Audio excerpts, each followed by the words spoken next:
नमस्कार, आदाब। Crime petrol dial 100 में आप सबका स्वागत है। एक बेहतर कल की उम्मीद में संघर्ष तो हम सभी करते हैं, लेकिन क्या ये ख्याल रखते हैं कि आने वाला कल गुजरे हुए कल का हिसाब चुकता करता है?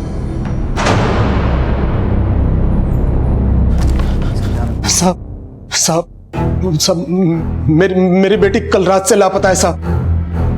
बैठिए, आराम से बैठिए पहले। साहब, कल रात से उसका फोन नहीं लग रहा। मैंने बहुत मिलाया, यहाँ वहां ढूंढा भी, लेकिन कहीं नहीं मिली साहब। उसकी फोटो है आपके पास? जी,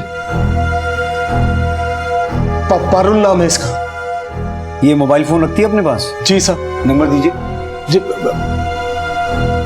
9824686 उसकी उम्र, रंग, कद सब कुछ लिखवाइए।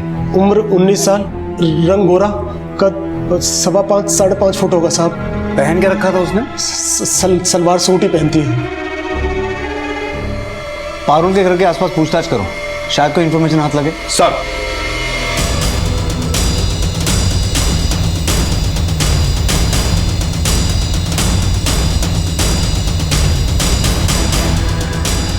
इसे जानती हैं? साहब पारुल, पर ये राजेंद्र भाई की बेटी कैसे हो सकती है? कैसे हो सकती है मतलब? साहब, राजेंद्र भाई पारुल को अपनी बेटी की तरह मानते थे और कविता बोल रही थी कि पारुल राजेंद्र भाई के दोस्त की बेटी है। कविता? कौन है कविता? साहब, राजेंद्र भाई की बीवी। वो तो खुद 23-24 साल की है। उसकी बेटी पारुल कैसे हो सकती है? उसकी तो खुद की 6-7 साल की अपनी बेटी है। मम्मा के पास जाना है। आयुषी बेटा, मम्मा के पास ले चलो। अरे आयुषी बेटा, चुप चुप। मम्मा के पास ले मेरा चलो। बच्चा, मेरा अच्छा बच्चा। मम्मा के पास ले चलो ना। हाँ, मम्मी आएंगे ना बेटा। मुझे मम्मा के पास जाना है, मुझे ले चलो। हाँ बेटा, जाएंगे, मम्मा के पास जाएंगे। चलिए, आपने कुछ खाया है कि नहीं? हाँ हाँ, लेके जा रहे हैं, आइए। मुझे मम्मा के पास। हाँ हाँ, रो मत, लेके जाएंगे। Yes yes. आयुषी भी मेरी बेटी है और पारुल भी। पारुल मेरी पहली बीवी से है और आयुषी दूसरी से। मेरी पहली बीवी का देहांत हो गया था, इसलिए पारुल को यहाँ ले आया। अभी है कहाँ तुम्हारी दूसरी बीवी? पता नहीं। पता नहीं मतलब? कविता का रहना ना रहना एक बराबर है। वो घर में नहीं टिकती, कई कई दिनों तक तो घर वापस नहीं आती। क्यों? कहीं पर जॉब करती है क्या वो? पास में एक ब्यूटी पार्लर में, लेकिन उसका चरित्र अच्छा नहीं है साहब। साहब, मोहल्ले वाले अपने घर के मर्दों को कविता के साए से भी बचा कर रखते थे। ऐसी औरत का क्या भरोसा, कब किसको फंसा ले। कल मैंने कविता को फोन करके बोला कि पारुल मिल नहीं रही है, वो घर आके आयुषी को संभाल ले ताकि मैं पारुल को ढूंढ सकूं, लेकिन उसने मेरा फोन काट दिया। नंबर दीजिए कविता का। 98245337। आप जिस नंबर को डायल कर रहे हैं वो इस समय स्विच ऑफ है। उसका फोन तो स्विच ऑफ है। भाग गई होगी किसी के साथ, मेरा उससे कोई लेना देना नहीं है। कौन से ब्यूटी पार्लर में काम करती है वो? सर, आज कविता आई ही नहीं। कल आई थी? आई थी, लेकिन शाम को 6 बजे के आसपास आई थी। पारुल से आखिरी बार बात कब हुई है? कल शाम फोन पे करीब 4:30 बजे बात हुई थी। हाँ बिटिया, मेरी अपने दोस्त से बात हुई है। हाँ हाँ हाँ हाँ, वो 2-4 दिन में तेरा किसी अच्छे कॉलेज में दाखिला करवा देगा। ठीक है बाबा। कहाँ है तू? मैं आयुषी को ट्यूशन छोड़ने जा रही थी। हाँ, पारुल आयुषी को ट्यूशन के लिए छोड़ने आई थी, लेकिन उसको लेने के लिए नहीं आई। तो फिर लेने कौन आया था? कोई नहीं आया। फिर मैंने पारुल को फोन किया, पारुल का फोन बंद जा रहा था। तब मैंने कविता को फोन मिलाया, कविता ने मेरा फोन नहीं उठाया। रात को खुद आयुषी के पापा राजेंद्र जी उसको लेके गए। अच्छा, पारुल आयुषी घुल मिल गई थी, ये तो ठीक है, लेकिन आपने कविता से झूठ क्यों बोला कि पारुल आपके दोस्त की बेटी है? कविता के लिए सब झूठ एक बराबर है। उसे ना मेरी फिक्र है ना आयुषी की। और वैसे भी सोचा कि पारुल शादी के लायक हो गई है, 1-2 साल में उसे विदाई करना है, तो कविता को सच बताकर घर की शांति क्यों भंग करूं? हो सकता है कविता को अब इस झूठ का पता चल गया हो। कल वो शाम 6 बजे के बाद आई, इसकी कोई खास वजह? सर, कल उसकी 2 बजे तक की छुट्टी थी, लेकिन शाम तक वो आई नहीं। लेकिन 6 बजे के आसपास वो आ गई, तो काफी अफरा तफरी में थी। सॉरी, लेट हो गए। 2 बजे का बोला था और 6 बजे आई है। आज पगार का दिन है और मुझे पैसों की बहुत ज़रूरत है, लेकिन कल से एकदम टाइम टू टाइम आ जाऊंगी। काम ठीक से करती नहीं है, लेकिन पगार का बराबर याद रहता है। जा अभी काम कर, छुट्टी के टाइम ही पगार मिलेगी। जा अभी देख के रहिए। वो सोच रही थी पगार लेके निकल जाएगी, लेकिन मैंने उसे काम पे लगा दिया। उसका फोन बार बार बज रहा था, लेकिन उसने उठाया नहीं। काफी देर के बाद उसने कॉल रिसीव की। फोन पे बात करने के बाद गिड़गिड़ाने लगी कि उसे घर जाना है। मैंने उसे पगार दी और वो चली गई।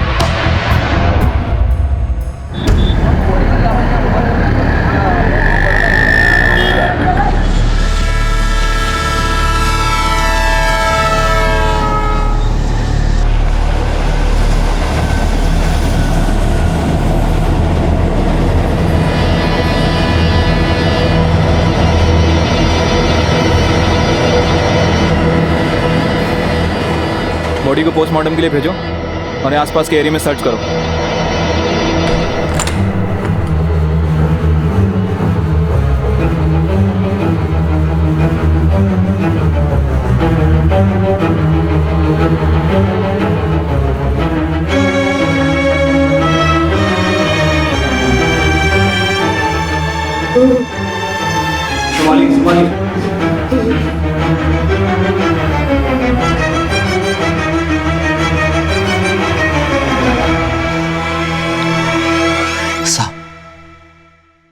साहब वो हमारी बेटी पारुल नहीं है।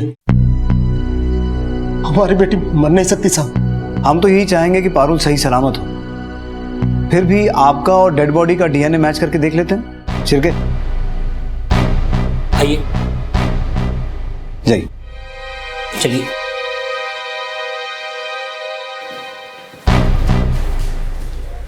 सर, बोरीवली रेलवे ट्रैक पे जो लाश मिली थी उसकी पोस्टमार्टम रिपोर्ट आ चुकी है। हत्या गला घोंटकर की गई है। और सर, उस शाम 8 बजे कविता को गोरेगांव के एक पीसीओ से कॉल आया, लेकिन राजेंद्र का फोन उसने ब्यूटी पार्लर से निकलने के बाद 8:15 बजे उठाया। सर, राजेंद्र के इस बयान में भी सच्चाई है कि कविता अच्छे चरित्र की नहीं थी, क्योंकि उसको शहर के अलग अलग पीसीओ से अक्सर कॉल आते थे। सर, हो सकता है कि कविता नहीं चाहती थी कि राजेंद्र को उसके लवर्स का पता चले, इसलिए उसने अपने लवर्स से पीसीओ से कॉल करने के लिए बोला। लेकिन कामत, हमें जानना ही है कि कविता के अफेयर्स का पारुल के गायब होने से क्या कनेक्शन है। कनेक्शन हो सकता है सर। पारुल ने आयुषु का शाम 4 बजे ट्यूशन छोड़ा, लेकिन लेने नहीं पहुंची। और फिर जब ट्यूटर ने कविता को फोन किया, लेकिन कविता ने फोन नहीं उठाया। और ठीक शाम 5:30 बजे जब पारुल का फोन ऑफ होता है, तब उसके फोन की लोकेशन उसके घर वाले एरिया की थी। और वहीं पे कविता 6 बजे तक ब्यूटी पार्लर नहीं पहुंचती है, लेकिन उससे पहले उसके फोन की लोकेशन उसी एरिया की थी जहां पे पारुल का फोन ऑफ होता है। राजेंद्र के घर जाओ फौरन। सर। बेटा, पापा को काम पे जाना है ना? है? आप उषा ताई के साथ जाओ और देखो, इन्हें परेशान मत करना। मम्मा मम्मा भी आएगी शाम को बेटा। चल बेटा।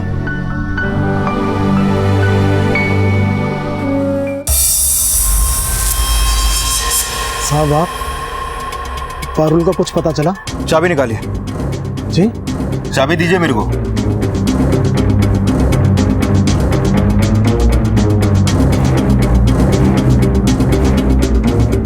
पूरा घर चेक करो। तुम उधर जाओ। कविता भले ही तिरिया चरित्र थी, लेकिन उसका पारुल से कभी कोई झगड़ा नहीं हुआ, बल्कि वो तो पारुल के आने से खुश थी। वो कैसे? कविता एक नंबर की आलसी थी और पारुल ने आते ही घर का काम काज और रसोई सब संभाल लिया था। सर, कुछ नहीं मिला।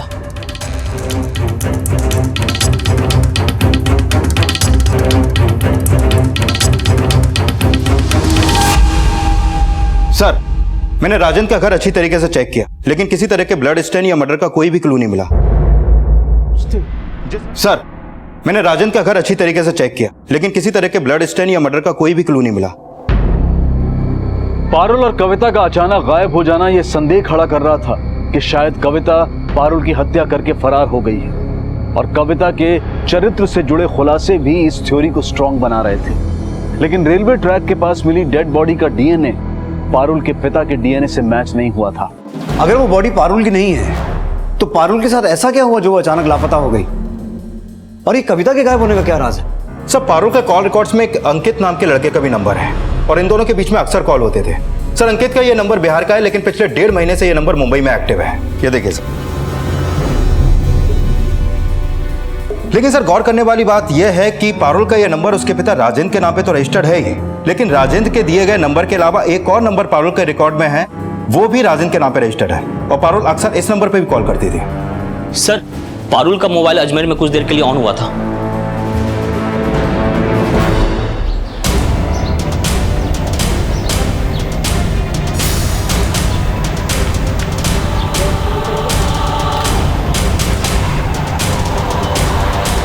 ये वही नंबर है जिसके बारे में मैंने आपको बताया था। अजमेर से पारुल के फोन से इसी नंबर पर कॉल हुआ था।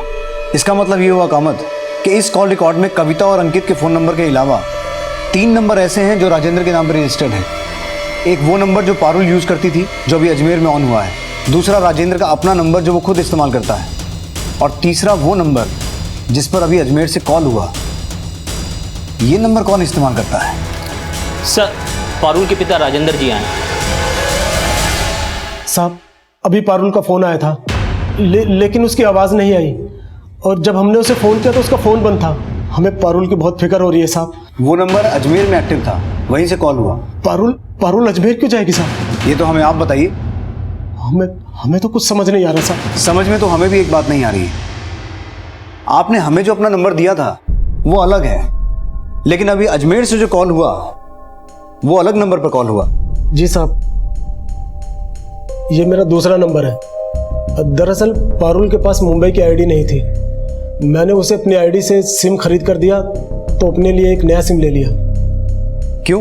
हम इलेक्ट्रिशियन हैं साहब। ये हमारे पुराने नंबर पर बराबर से नेटवर्क नहीं आता, इसलिए हमने ये नया नंबर लिया ताकि इस नंबर पर फ़ोन ना लगे तो पार्टी दूसरे नंबर पर कॉल कर सके और काम हाथ से ना जाए साहब। ये अंकित कौन है? पारुल का मंगेतर है साहब। अंकित बहुत अच्छा लड़का है साहब। जब से पारुल गायब हुई है अंकित बहुत परेशान रहता है। अभी है कहाँ अंकित? मुंबई में ही है। देखिए, हम कह रहे हैं ना, आप चिंता मत ही कीजिए। हम अपने चाचा को फ़ोन करते हैं और कहते हैं कि अपनी पार्टी का अजमेर शाखा में कोई कनेक्शन निकालें और अपने किसी कार्यकर्ता को पारुल की तलाश में लगा दें। ठीक है? ठीक है। अच्छा, हम आपसे बाद में बात करते हैं। कोई आया है? जी जी बिल्कुल, खैरियत।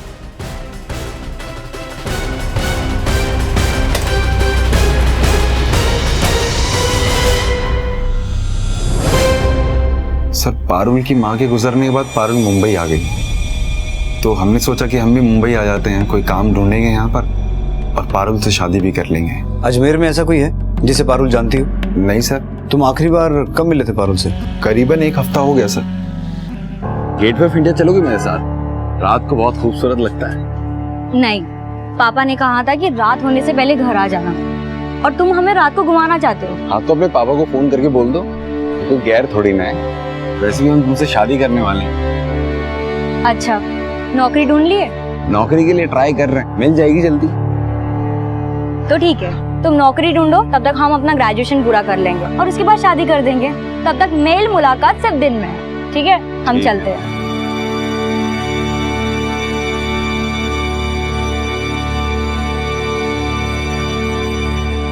पारुल की सौतेली माँ कविता के बारे में उसने कभी कुछ बताया तुम्हें? कभी कभी बात करती थी वो उनके बारे में। क्या बात करती थी? पारुल बेटा, पारुल।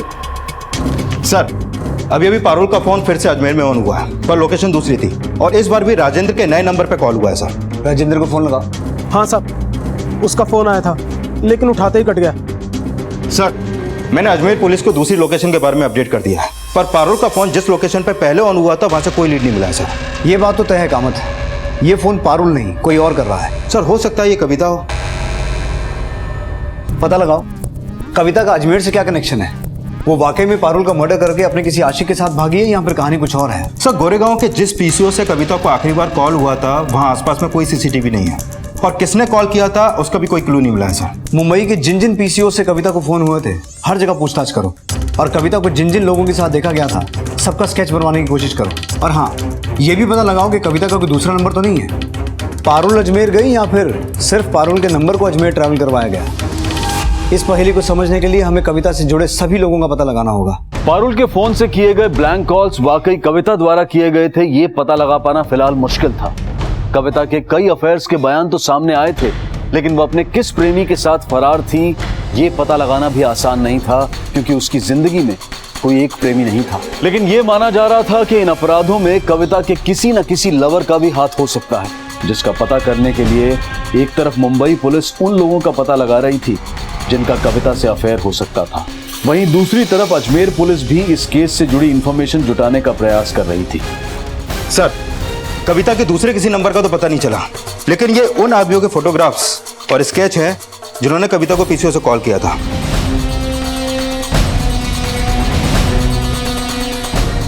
और सर ये उस आदमी का स्केच जिसको पिछले दिनों कविता के साथ देखा गया।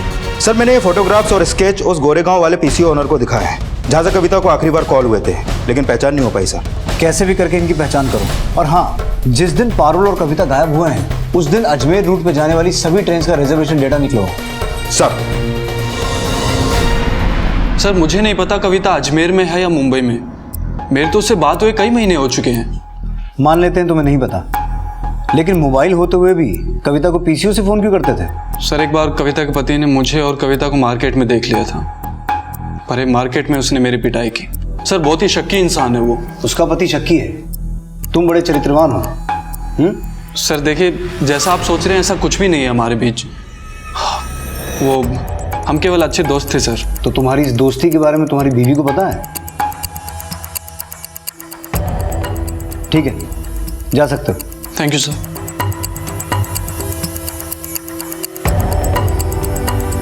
सर जिस रात पारुल लापता हुई उस रात 11:15 बजे जयपुर दुरंतो में कविता, उसकी बेटी आयुषी और किसी मनीष के नाम पे टिकट बुक थी।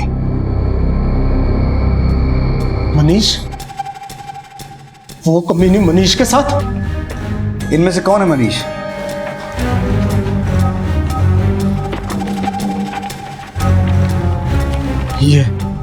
ये वो कमीना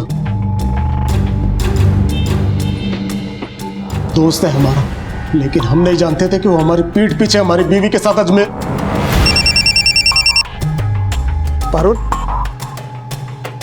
पारुल बेटा, पारुल। साहब हमारी पारुल को बचा लीजिए साहब, हमारी पारुल को बचा लीजिए, हमें बहुत फिक्र हो रही है उसकी साहब। पारुल के लौट आने की उम्मीद उसके पिता ने अब तक जिंदा तो रखी थी, लेकिन अब ये उम्मीद दम तोड़ रही थी। पुलिस जब मनीष के घर पहुंची तो पारुल की हत्या का संदेह आखिरकार प्रमाण में बदल गया।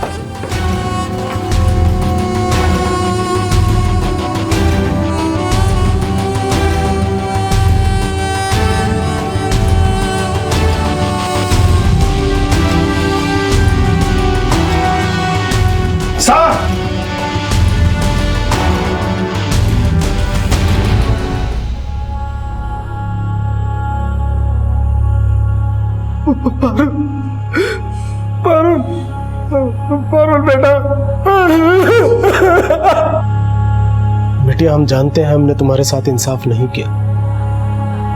तुम्हें और तुम्हारी माँ को छोड़कर अपने दुनिया में मस्त हो गए। हमें एक मौका दे दो, हम तुम्हारा दिल कभी नहीं दुखाएंगे।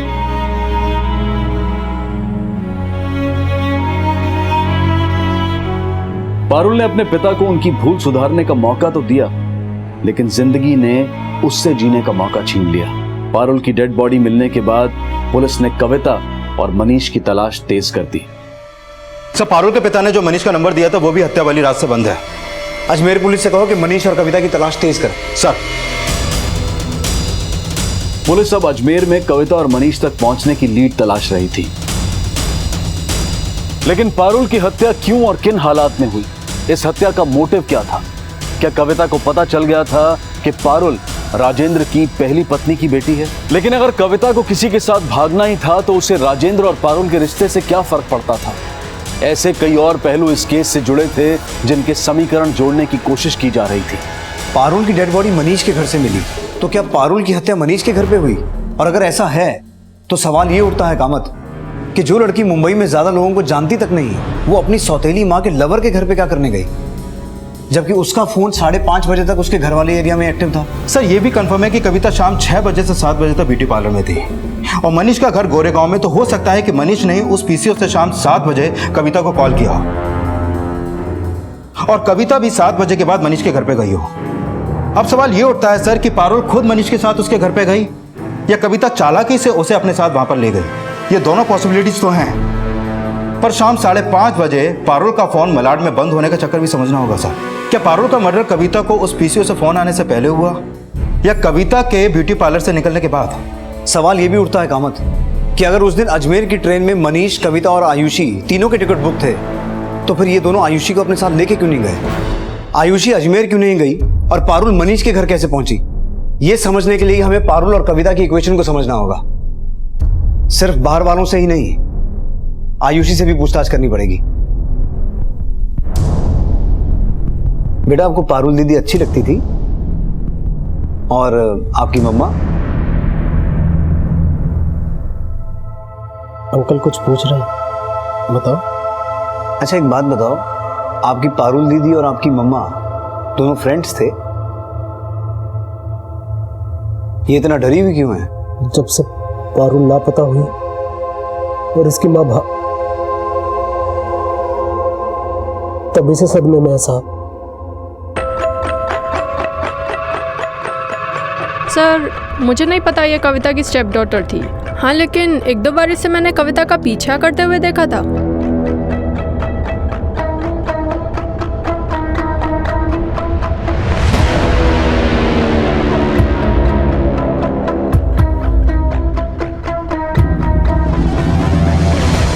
सर, कविता के ब्यूटी पार्लर के कलीग, आयुषी के ट्यूशन टीचर और कुछ पड़ोसियों ने बताया कि पिछले दिनों पारुल को कविता की जासूसी करते हुए देखा गया। सर, उनके बयानों से तो लगता है कि पारुल कविता की जासूसी कर रही थी और शायद कविता का पीछा करते करते वो उस रात मनीष के घर पे पहुंची। सर, कहीं ऐसा तो नहीं कि पारुल कविता के अफेयर्स का फायदा उठा के कविता या उसके लवर्स को ब्लैकमेल कर रही हो? लेकिन ये बात समझ में नहीं आई कामत कि पारुल ये सब कर क्यों रही थी, या फिर उससे ये सब कोई करवा रहा था? साहब, हमने पारुल से बोला था कि कविता पर नजर रखे और पता लगाए कि उसका किस किस के साथ चक्कर। उसके चक्कर के बारे में पता लगा के क्या करने वाले थे? तलाक देना चाहते थे। तलाक तो वैसे भी दिया जा सकता है, उसके लिए जासूसी करवाने की क्या जरूरत थी? हम नहीं चाहते थे कि कोर्ट उस तिरिया चरित्र को मां समझकर हमारी आयुषी उसे सौंप दे। हम अपनी पारुल और आयुषी का पालन पोषण खुद करना चाहते थे, इसलिए उसके खिलाफ सबूत जुटाकर तलाक देने की सोची। क्या क्या सबूत जुटाए? कोई सबूत नहीं। पारुल की हत्या से कुछ दिन पहले ये बेवकूफ ख्याल हमारे दिमाग में आया।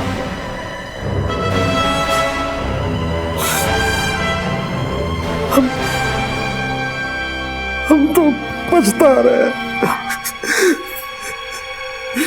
कि वो अपनी बच्ची को उस डायन की जासूसी में लगाया। कहाँ गई हमारी बच्ची को? कहाँ गई? पारुल के पिता ने भले ही अपनी मंशा साफ कर दी थी, लेकिन उनका यह बयान इस बात की पुष्टि कर रहा था कि पारुल कविता की जासूसी कर रही थी। और ये इस केस में एक चौंकाने वाला एंगल था, और ये एंगल इस केस को एक ऐसे टेंजेंट पर ले जाने वाला था जिसमें छल, कपट, झूठ, फरेब, नफरत, इंसानी जज्बात का हर वो नेगेटिव इमोशन था कि जिसका रंग अगर किसी पर चढ़ जाए तो रिश्ते क्या, इंसानियत की हदें भी लांघ दी जाती हैं। कहते हैं कि डूबने वाले को तिनके का सहारा भी काफी होता है, लेकिन जो खुद अपनी नाव में छेद करे उसे डूबने से कोई नहीं बचा सकता। सर, अजमेर पुलिस ने मनीष को अजमेर के गेस्ट हाउस से गिरफ्तार किया है, लेकिन उसके साथ कविता नहीं थी। Let's go.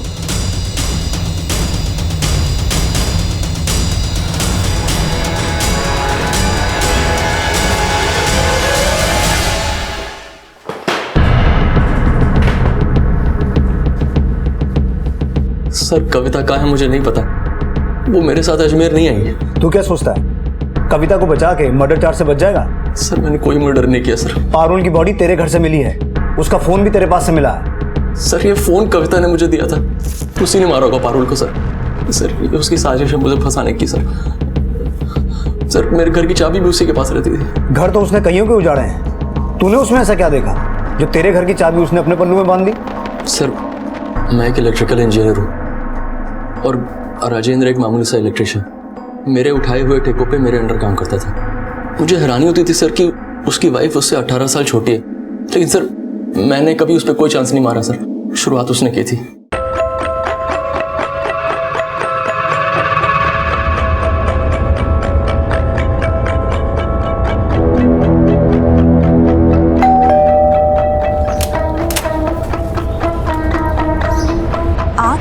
राजेंद्र है क्या घर पे?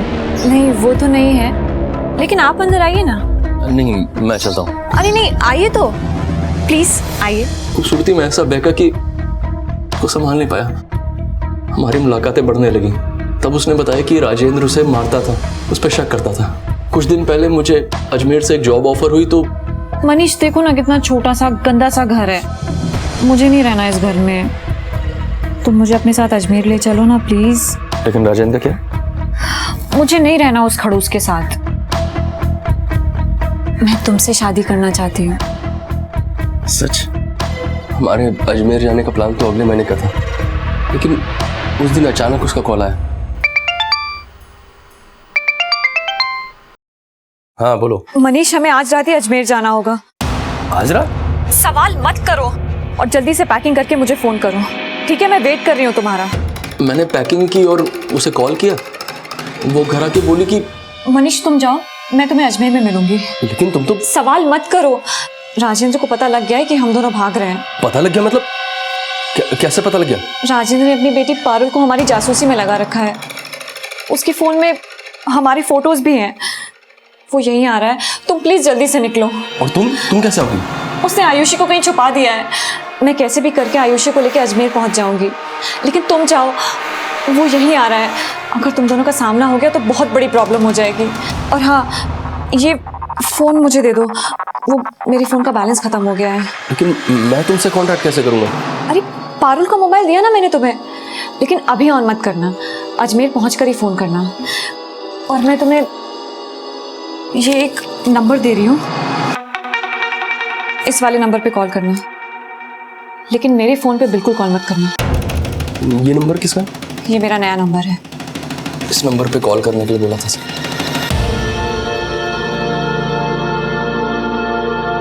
फोन दीजिए।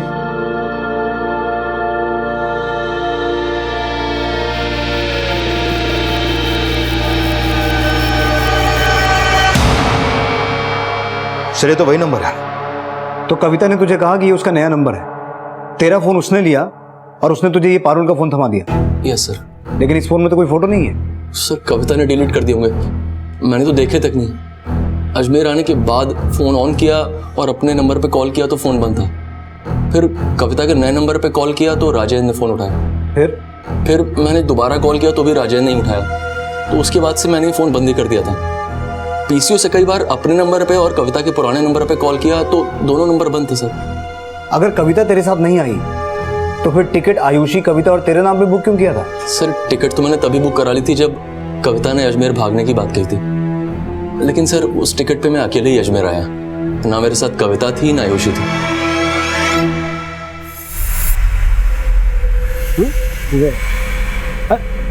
उषा बहन, अच्छा हुआ आप मिल गई। आयुषी को अपने पास रख लेंगी, मुझे किसी काम से जाना है। क्यों? आया कहाँ गई? मैंने उसे निकाल दिया। मैं इसे जल्दी आकर ले जाऊंगा। अच्छा बेटा।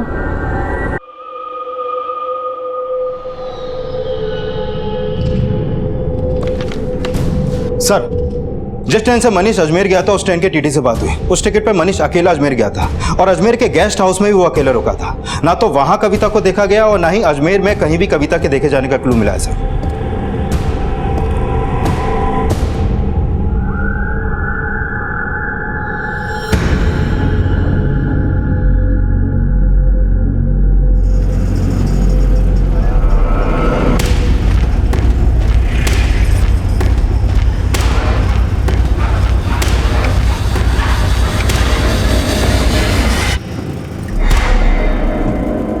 सर अगर मनीष सच बोल रहा है तो उसके बयान से यह क्लू मिलता है कि कविता को पता चल चुका था कि पारुल राजेंद्र की पहली बीवी की बेटी थी। राजेंद्र ने अपनी बेटी पारुल को हमारी जासूसी में लगा रखा है। और राजेंद्र ने भी बताया था कि वो पारुल से कविता की जासूसी करवाता था। कविता का मोबाइल पारुल के हाथ लगा तो हो सकता है कि कविता के हाथों पारुल का मर्डर हो गया हो। पर सवाल ये उठता है कामत कि क्या कविता ने मनीष को अजमेर सिर्फ इसलिए भगाया क्योंकि वो पारुल की लाश को उसके घर में ठिकाने लगाना चाहती थी? अगर ऐसा है तो ये काम अकेली औरत के बस का नहीं लगता। सर हो सकता है उसका साथ उसके किसी आशिक ने दिया हो और मनीष को फंसा कर वहां से उसके साथ निकल गई हो। यह भी हो सकता है कि कविता कहीं भागी ना हो, बल्कि पारुल की हत्या के बाद वो राजेंद्र के बदले की शिकार बन गई हो।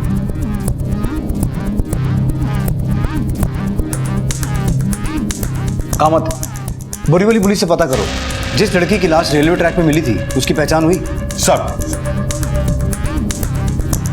सर पारुल के पिता के बारे में कुछ बातें पता चली है।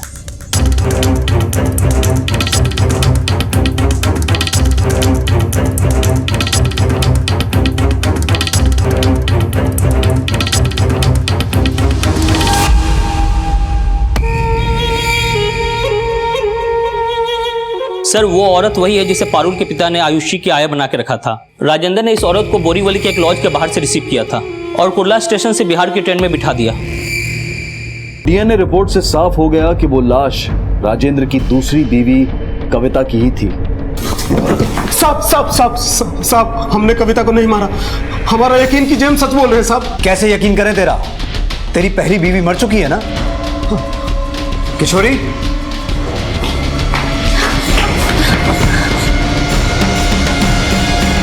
जीते जी तूने अपनी पहली बीवी को स्वर्गवासी बताया और तूने हमसे एक नहीं कई झूठ बोले हैं। तूने हमसे यह भी छुपाया कि कविता तेरी साली थी। कविता जैसी भी थी हमें पता चल गया है, लेकिन यह भी सच है कि 8 साल पहले तू अपनी बीवी और बेटी को छोड़कर कविता को मुंबई भगा के लाया था।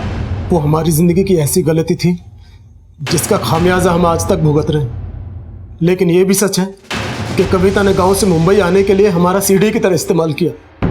वो मुंबई हमारी बीवी बनकर तो आ गई, लेकिन मुंबई की चकाचौंध के सामने उसे हमारी हैसियत बहुत छोटी लगी और अपनी हैसियत बढ़ाने के लिए वो न जाने कहां कहां मुंह मारने लगी।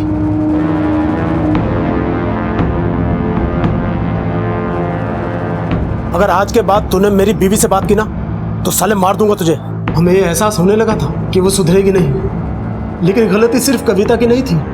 हमने भी 8 साल पहले ये गलती की थी और हमें भी अपनी गलती का धीरे धीरे एहसास होने लगा था। बेटा, हम जानते हैं हमने तुम्हारे साथ इंसाफ नहीं किया। तुम्हें और तुम्हारी माँ को छोड़कर अपनी दुनिया में मस्त हो गए। हमें एक मौका दे दो, हम तुम्हारा दिल कभी नहीं दुखाएंगे। बच्चे को मत फुसलाओ, समझे ना? पहले उस कुलच्छनी को अपनी जिंदगी से दूर फेंको, फिर हम समझेंगे कि तुम्हें अपने किए पे पछतावा है।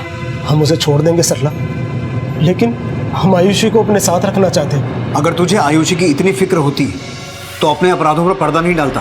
पारुल की मौत का जिम्मेदार भी तू ही है, क्योंकि तू उससे कविता की जासूसी करवाता था। तू ये भी जानता था कि कविता और मनीष भागकर अजमेर जाने वाले हैं। तूने ही आयुषी को नजरबंद करके रखा था। इसकी वजह से कविता के हाथों पारुल का मर्डर हुआ और इतना कुछ होने के बावजूद तू हमारे पास नहीं आया, कविता की जान के पीछे पड़ गया। तेरा बस चलता तो तू मनीष को भी मार देता। नहीं साहब, नहीं। तूने उसे मारा नहीं, लेकिन पारुल की लाश को उसके घर में ठिकाने लगाया। नहीं साहब, उस दिन तो हमने पारुल की शक्ल तक नहीं देखी थी। हमें तो यह भी नहीं पता था कि मनीष और कविता के बीच में कोई चक्कर चल रहा है। फिर हमें ये कैसे पता होता कि वो भागकर अजमेर जाने वाले हैं? अब तू ये कहेगा कि तूने कविता को भी नहीं मारा? उसे हमने मारा है, इन्होंने नहीं। और अगर हमारा बस चलता तो उस कलमुही को 8 साल पहले ही मार देते।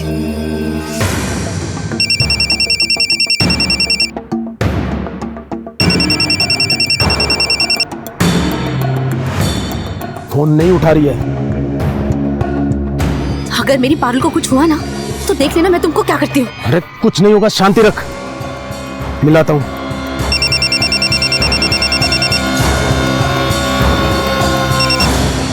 हेलो, हम बिजी हैं अभी। पारुल कहाँ है? हमें क्या पता। झूठ मत बोल।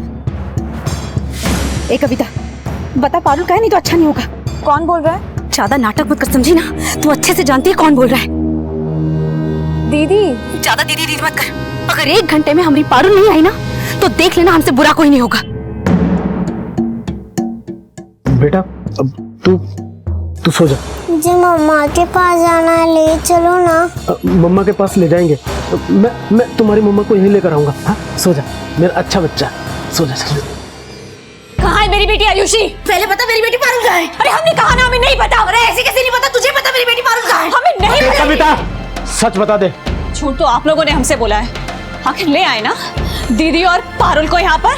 मैं जा रही हूँ अपनी बेटी को लेने। अरे ऐसे कैसे जाएगी? पहले बता मेरी बेटी पारुल कहाँ है? तेरी बेटी को जिंदा काट दूंगी, समझी? नहीं पता मुझे। ऐसे कैसे नहीं पता? पता जल्दी मेरी बेटी को। मुझसे मेरा पति जीनेगी ना?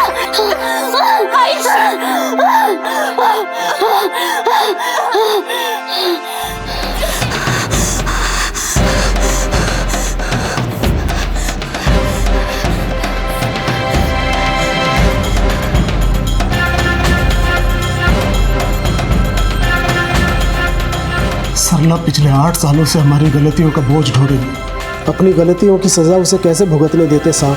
लेकिन हमें तो तब तक ये भी नहीं पता था कि हमारी पारुल जिंदा है भी या नहीं। हमने आपसे अब तक बहुत सारे झूठ बोले, लेकिन इस बार सच बोले। आप यकीन कीजिए साहब, सच बोले।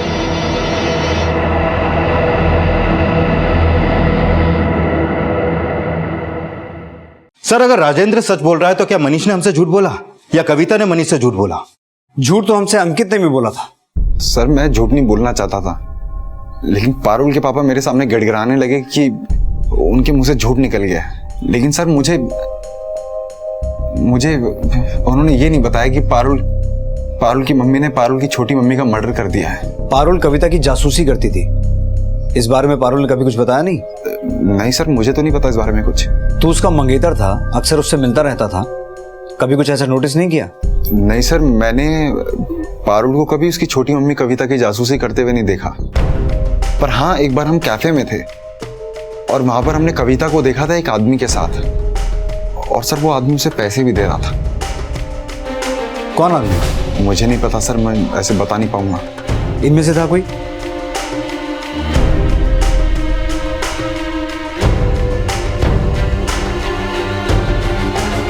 हाँ, शायद से ये आदमी था सर। ये सब पारुल के पिता ने बताया था कि पारुल कविता की जासूसी तो करती थी, लेकिन उसने कभी कविता के खिलाफ उसे कोई सबूत नहीं दिए। और सर जैसा कि अंकित ने अभी भी बताया कि कोई आदमी कविता को पैसे दे रहा था। सर कहीं ऐसा तो नहीं कि कविता ने पारुल को अपने साथ मिलाकर अपने लवर्स को ब्लैकमेल करना शुरू कर दिया हो? मैं सच कह रहा हूँ सर। सर मैं सच कह रहा हूँ सर। मैं सच कह रहा हूँ सर। मुझे किसी ने ब्लैकमेल नहीं किया सर। मैं आज तक पारुल से मिला ही नहीं, तो उसका मर्डर कैसे करूंगा सर? शिरके सर मैं सच कह रहा हूँ सर। अंकित के बयान ने पुलिस के सामने जो एंगल रखा, उसकी पुष्टि के लिए पुलिस अब कविता से जुड़े उन सभी आदमियों से पूछताछ करने लगी जिनके साथ कविता का अफेयर था, और जल्द ही इस राज से पर्दा उठ गया। सर कविता जिस ब्यूटी पार्लर में काम कर रही थी वहां के लैंडलाइन नंबर से अंकित को एक बार कॉल हुआ था, और हत्या वाली रात अंकित ने अपने डेबिट कार्ड से बैग शॉप से एक बड़ा बैग खरीदा था। मतलब उसकी शान पट्टी उसी में भारी पड़ गई। सर नहीं। अब बोलेगा या तोड़े? बोलता हूँ साहब। अरे पारुल, तुम यहाँ? दोस्त है तुम्हारा? मुझे नहीं मिलवाओगी? पारुल ने कविता से झूठ बोला था कि मेरी और पारुल की मुलाकात मुंबई में हुई थी। सर पारुल क्या उसकी जासूसी करती? वो खुद 2 कदम आगे थी। कविता खुद पारुल की जासूसी कर रही थी। नौकरी ढूंढ लिए? यार नौकरी के लिए ट्राई कर रहे हैं, मिल जाएगी जल्दी। अच्छा ठीक है, तुम नौकरी ढूंढो, तब तक हम अपना ग्रेजुएशन पूरा कर लेंगे और उसके बाद शादी कर देंगे। तब तक मेल मुलाकात सिर्फ दिन में, ठीक है? अच्छा। हम चलते हैं। ठीक है।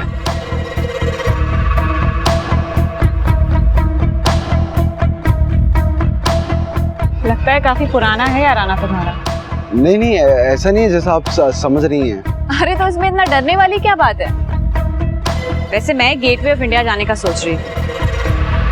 तुम अगर चलना चाहो तो मेरे साथ चल सकते हो। सही में? तुम चलो ना, इतना सोचने वाली क्या बात है? Auto auto. सर पता नहीं उस औरत में ऐसा क्या जादू था। उससे 2 मुलाकात के बाद ही मैं पारुल को भूल गया, और उससे राज भी नहीं छुपा पाया कि पारुल के पापा उसे छोड़कर पारुल और पारुल की मम्मी को घर लेके आ रहे हैं।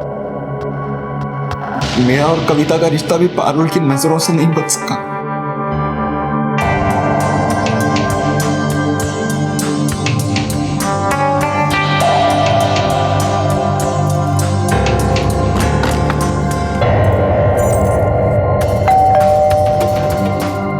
कोई आया है, एक सेकंड।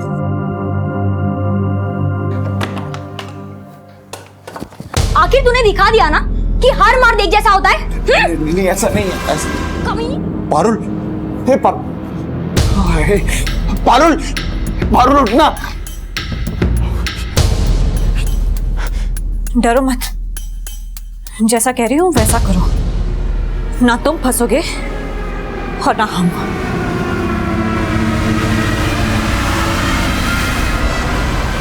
हम मनीष को घर से निकालते हैं, तब तक तुम सारी तैयारी करके रखो और हमें मनीष के घर के बाहर मिलो।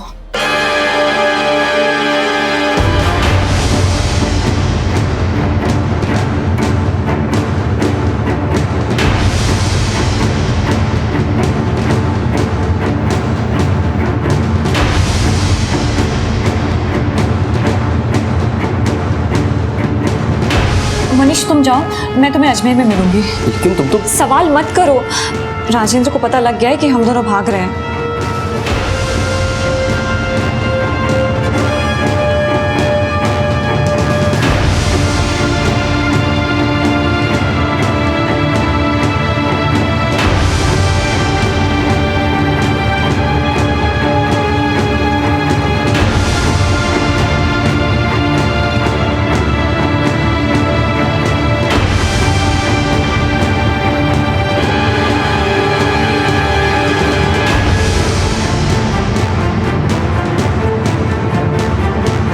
सलाखों के पीछे होते हैं उन्हें जिंदगी भले ही नसीब हो जाए, पर उनका पश्चाताप किसी श्राप से कम नहीं होता। और अपराध की गाज जब बेकसूरों पर गिरती है तो किसी की सांत्वना भी उस मासूम को दिलासा नहीं दे सकती। यूं तो हम सबको एक ही जिंदगी मिलती है, लेकिन इस एक जिंदगी में हम कई जिंदगियां जीने की सोचते हैं। एक सपना पूरा होता है तो दूसरे सपने में जीने लगते हैं। एक रिश्ते से मन भर जाता है तो दूसरा रिश्ता जोड़ने की सोचते हैं। माना कि जिंदगी हर रोज नए बदलाव लाती है, लेकिन अगर हमारा आज सच्चा नहीं है तो आने वाला कल कभी बेहतर नहीं हो सकता।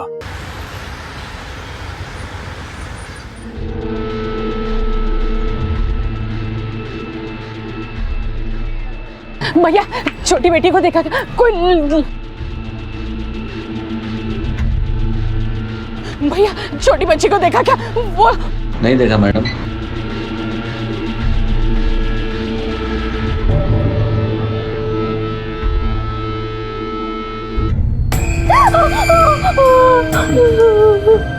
नहीं, तुम मेरी मम्मा नहीं हो। बेटी अब भी तो समझाया था तुम्हें, मैं ही तुम्हारी माँ हूँ। मैंने अपने कोख से जन्म दिया है तुम्हें, तुम मेरा अंश हो। बोलो कौन हूँ मैं? आप भी मेरी मम्मा हो। Good girl, good girl.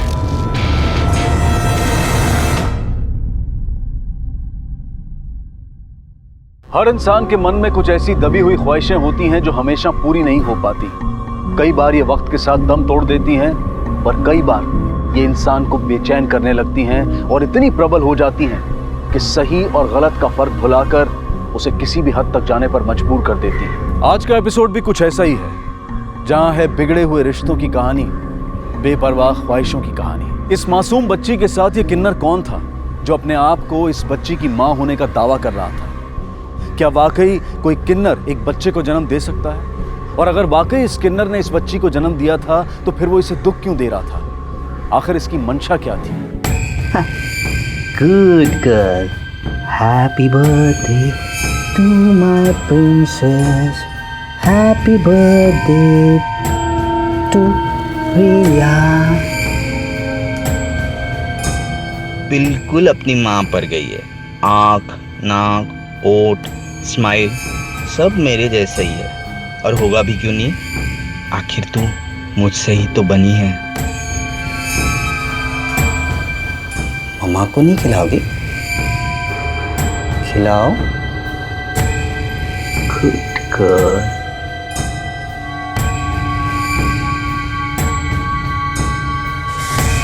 Good girl. One more.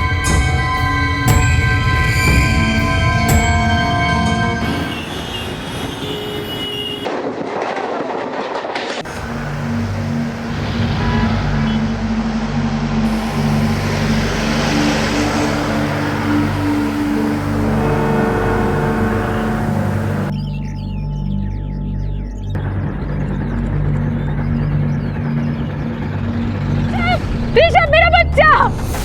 Rishabh! Rishabh! Rishabh! मेरा बच्चा ऋषभ! ऋषभ! ऋषभ! ऋषभ को किडनैप करके ले गया।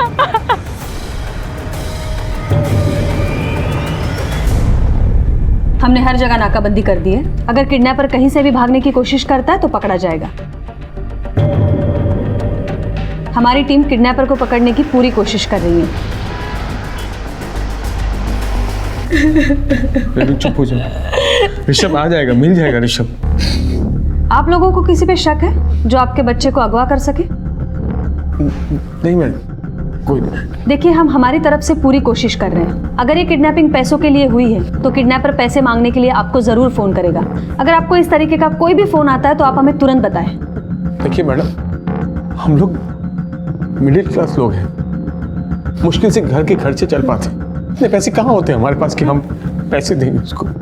मिस्टर नाइक, आपकी किसी के साथ कोई दुश्मनी है या फिर कोई झगड़ा हुआ है जो बदले की भावना में आपके बच्चे को अगवा कर सके? किसी के साथ कहीं भी कोई अनबन हुई है?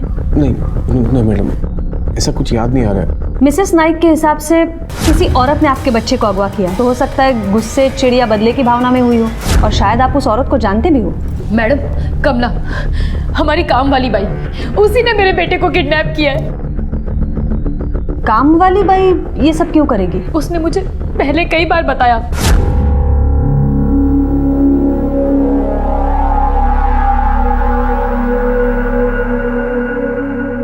लड़का नहीं है मेरे को, 3 लड़कियां पैदा की है मैंने, इसलिए मेरे सास और पति हमेशा सुनाते रहते हैं मुझे, आपके जैसे थोड़े ना मेरा नसीब जो पहली बार में लड़का हो जाए। चुपचाप ना अपना काम कर। इतना क्यों गुस्सा कर रही हो दीदी?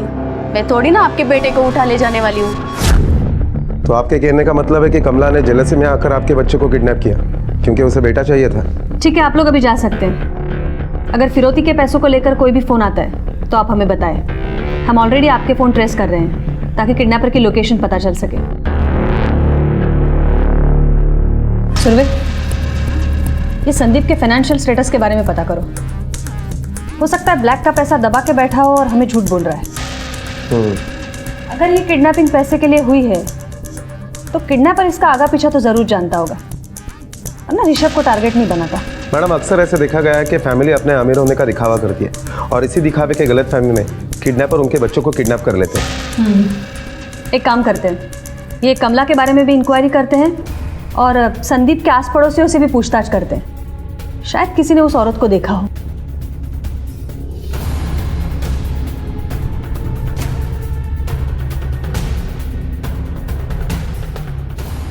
जब 1 बजे बच्चा गायब हुआ तब तुम कहाँ थे?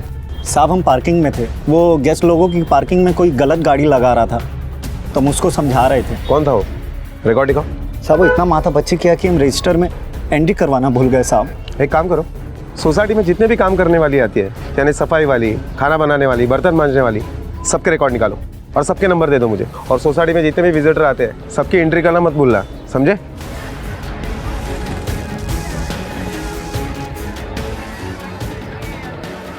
ये कमला कहाँ रहती है? कमला,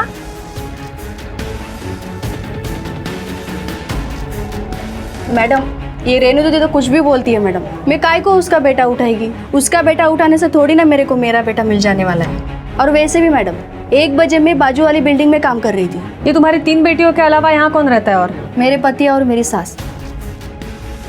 नहीं, आता नहीं है ते घरी। मेरी सास बीमार है, मेरे पति उनको अस्पताल में लेके गए। 2-3 दिनों में उनका ऑपरेशन होने वाला है। ऑपरेशन के पैसे जमा हो गए? हाँ, हो गया है। Happy birthday to you. There is one more surprise for my princess. This is your birthday gift. Lo? Lo?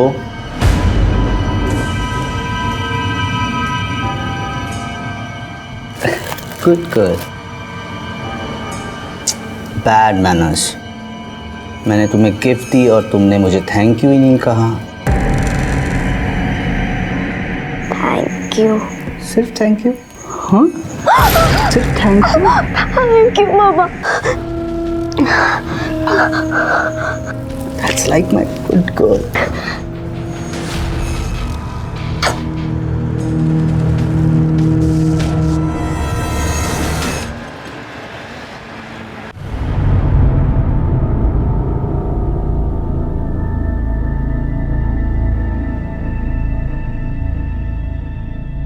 Renu, relax.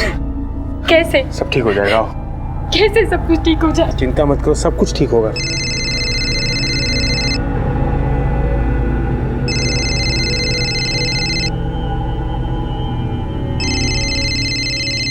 भाई का फोन है। ऋषभ के बारे में कुछ मत बताना, नहीं तो वो परेशान हो जाएंगी।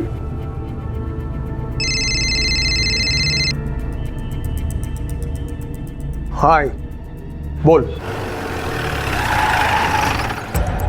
मैडम, हमने इंक्वायरी की तो उसमें पता चला कि कमला सच बोल रही है। जिस वक्त ऋषभ की किडनैपिंग हुई उस वक्त वो मिसेस भार्गव के घर पर काम कर रही थी और कमला का हस्बैंड उस वक्त काम पर था। मैंने वेरीफाई किया। सुरभि, कहीं ऐसा तो नहीं उसने ये काम अपने किसी जानने वाली औरत से करवाया हो? एक काम करो, ये कमला के कॉल रिकॉर्ड्स निकलवाओ जरा। Okay madam. और ये ऋषभ के लिए कोई रैंसम कॉल आया था? नहीं मैडम। नाइक फैमिली के फाइनेंशियल स्टेटस के बारे में कुछ पता चला? हाँ मैडम, हमने रेणु और संदीप दोनों के बैंक स्टेटमेंट चेक किए। दोनों के बैंक स्टेटमेंट से पता चलता है कि बिल्कुल मिडिल क्लास लोग हैं। रेणु एक हाउसवाइफ है और संदीप सैलून चलाता है। वॉचमैन और पड़ोसियों से पूछताछ की तो उनसे भी कोई नेगेटिव फीडबैक नहीं मिला। सुरभि, इसका मतलब है ये किडनैपिंग पैसों के लिए तो हुई नहीं है। एक काम करते हैं, संदीप के सैलून जाकर पूछताछ करते हैं, हो सकता है इनके बारे में वहां से कुछ पता चले। आखिर ये किन्नर कौन था जो प्यार और धमकी सब इस्तेमाल करके, और संदीप जिसकी माली हालत बेहद कमजोर थी, उसके बच्चे को किसने और क्यों किडनैप किया था? क्या पैसे की वसूली इसका मकसद था या फिर सच और भी भयानक था? कौन चिल्ला रहा है? मैंने कहा था ना तुम्हें, तुम्हारे जुबान से एक लफ्ज भी नहीं निकलना चाहिए। अगर फिर से तुम चिल्लाई तो मैं तुम्हारे होंठ जला दूंगी। चिल्ला, बचाओ बचाओ।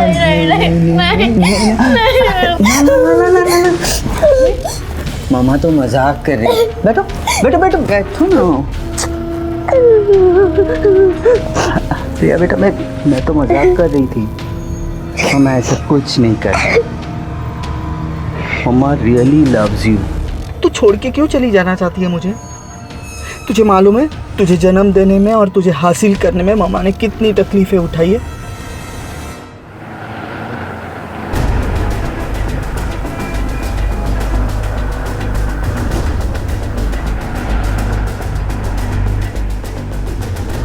ये संदीप नाइक का सैलून यही है? Yes ma'am. आपका नाम क्या है? साइली। आप यहाँ कितने साल से काम कर रही हैं? 3 साल से। ये संदीप नाइक का सैलून में किसी के साथ या फिर कहीं आजू बाजू कोई झगड़ा था? किसी के साथ कुछ प्रॉब्लम थी? जी नहीं मैम। ये साइली, उस एक्टर के साथ जो पंगा हुआ था वो बोलना। हाँ मैम, अभी 1 हफ्ते पहले एक कस्टमर के साथ सर का बहुत बुरा झगड़ा हुआ था। ये क्या हुआ मेरे फेस को? ये जल कैसे गया? क्या किया तुमने? Sorry ma'am. सॉरी की बच्ची, दांत तोड़ दूंगी। Please calm down ma'am. What क्या किया इसने? मेरा फेस जला दिया। I am sorry ma'am, please be patience. आप शांत हो जाइए, मैं सब ठीक कर दूंगा। प्रिया, 1 मिनट, तुम्हारे स्टाफ में से मुझे कोई भी हाथ नहीं लगाएगा। कोई भी हाथ नहीं लगाएगा, प्लीज। 2 दिन में तुम्हारा सैलून बंद करवाऊंगी।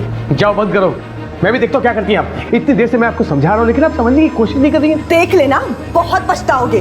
तो उसने उस क्लाइंट को कुछ कंपनसेशन दिया था? मैम, कंपनसेशन तो तब देते ना जब वो लेती। उल्टा वो तो झगड़ रही थी, बोल रही थी जैसे हमने उनका एक्टिंग करियर बर्बाद किया है वैसे ही वो संदीप सर का करियर बर्बाद कर देंगी। और वैसे भी मैम, सर के पास पैसे कहाँ से आएंगे? क्यों, ये सैलून अच्छा नहीं चल रहा है क्या? कुछ खास नहीं चल रहा है। सुरभि, अगर ये सैलून ठीक से नहीं चल रहा है तो ये एम्प्लॉय की सैलरी कहाँ से देता है? नहीं मैम, अभी तक किसी को 2 महीने से सैलरी नहीं मिली है। मैडम, सरिता का एड्रेस और नंबर मिल गया। चलो।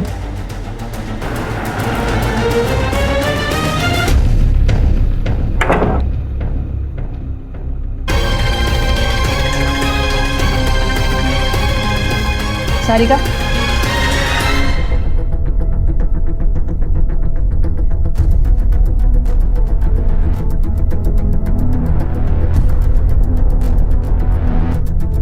अगर बदला ही लेना होता मैम तो मैं उसे जान से मार डालती। उसके बच्चे को किडनैप करके क्या करूंगी मैं मुंबई आई थी हीरोइन बनने के लिए, लेकिन इस चेहरे के साथ कौन मुझे हीरोइन बनाएगा बताइए आप। वैसे आज दोपहर को 1 बजे कहाँ थी आप? आज 1 बजे घर पे ही थी, और वैसे भी ऐसी जली हुई शक्ल को लेके कहाँ जा सकती हूँ। बाय द वे, अभी कहाँ जा रही थी आप? अभी कुछ घर का सामान लाने के लिए ग्रोसरी स्टोर जा रही थी। मैडम, ये एक्ट्रेस तो अपने प्रॉब्लम में फंसी हुई है, ऊपर से उसका हीरोइन बनने का सपना टूट गया।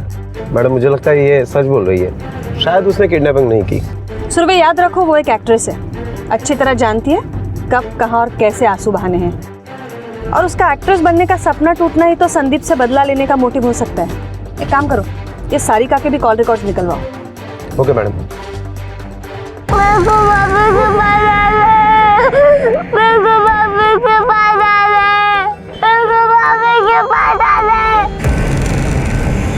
हाँ ठीक है, कल सुबह तक इन्फॉर्मेशन मिल जानी चाहिए। मैडम, कमला के और सारिका के कॉल रिकॉर्ड्स आ गए। कमला के कॉल रिकॉर्ड से ऐसा कुछ भी नहीं मिला जिससे हम कमला के ऊपर शक कर सके। जिस वक्त किडनैपिंग हुई उस वक्त कमला के मोबाइल का लोकेशन मिसेस भार्गव के घर के आसपास का ही आ रहा है। और सारिका? मैडम, सारिका ने हमसे झूठ कहा कि किडनैपिंग के वक्त वो घर पर थी, क्योंकि उसके मोबाइल के कॉल रिकॉर्ड के हिसाब से उसके मोबाइल का लोकेशन जुहू का दिखाई दे रहा है। जुहू? हाँ मैडम, और ये देखिए पिछले 2 हफ्तों से लगभग हर रोज उसने संदीप को कॉल भी किया है। पिछले 2 हफ्तों से सारिका तुझे लगातार फोन कर रही है, क्यों? मैडम गाली देने के लिए। वो जब भी दारू पी होती थी ना, मुझे फोन करके गाली देती थी कि मैंने उसकी जिंदगी बर्बाद कर दी है और मुझे छोड़ेगी नहीं। तो जब हमने पूछा था तुम्हारा किसी के साथ झगड़ा हुआ है तो बोला क्यों नहीं, झूठ क्यों बोला? मैडम, ऐसी छोटी मोटी बातें सैलून में होती रहती है, और फिर मुझे लगा कि एक एक्ट्रेस ऐसे क्यों करेगी। उसका करियर बर्बाद हो गया तुम्हारी वजह से और तुम्हें लगता है वो कुछ करेगी नहीं। वो कुछ भी कर सकती है। अब घर जाओ और दिमाग पर जोर डालकर सोचो जरा, ऐसे कितने छोटे मोटे झगड़े और दुश्मनी है तुम्हारी। जाओ। जी मैडम, मुझे अभी तक एक बात समझ में नहीं आई कि यह हमसे झूठ क्यों बोला। ये भी समझ में आ जाएगा सुरवे। तुम्हें सारिका पे नजर रखो, अगर उसका इससे कुछ लेना देना है तो वही हमें किडनैपर तक पहुंचाएगी। Okay madam. और हाँ, ये संदीप के भी कॉल रिकॉर्ड्स निकलवाओ। कुछ तो ऐसा है जो नॉर्मल बिहेवियर के आड़ में छिपा रहा है हमसे।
Princess,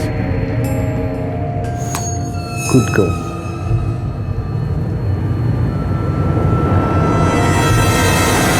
मैडम, हमने संदीप के कॉल रिकॉर्ड निकलवाए। उसमें एक नंबर ऐसा मिला है जिस पर संदीप ने काफी बार फोन किया है, यहाँ तक कि रात के 2 बजे तक। किसका नंबर है ये? मैडम, ये नंबर किसी जीनल वोरा के नाम पर रजिस्टर्ड है। हमने उसका एड्रेस भी निकाला है। सुरवे, ये संदीप जैसा दिखता है वैसा है नहीं।